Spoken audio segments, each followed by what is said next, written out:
Hello folks, once you take a bite, you can never go back. Apple doesn't just sell you a phone, it sells you a lifestyle you can't escape, and the numbers prove it. As of 2026, Apple supports 2.5 billion active devices worldwide. Around 80% of iPhone users own at least one other Apple device, an iPad, a Mac, an Apple Watch. And here's the kicker. Every additional device you own raises your switching cost by 15 to 20%. That's by design. Analysts estimate Apple's ecosystem switching costs exceed $10,000 per customer when you factor in device replacements, data migration, and app repurchases. And iCloud alone increases switching friction by 30 to 40% because your photos, files, and backups are all hostage in Apple's cloud. The result?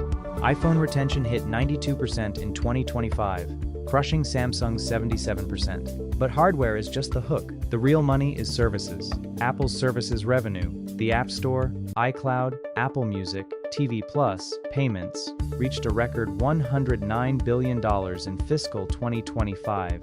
With roughly 76% gross margins, Apple now has over 1 billion paid subscriptions across its platforms. Apple's average revenue per user is $140, dwarfing Google at $55 and Samsung at $40. And they're not slowing down. Apple closed its best quarter ever in December 2025, $143.8 billion in revenue, up 16%, fueled by the iPhone 17 lineup and an ecosystem so sticky, leaving it feels like surgery. Leaving Apple means rebuilding your workflows, repurchasing apps, and accepting reduced functionality across every device you own.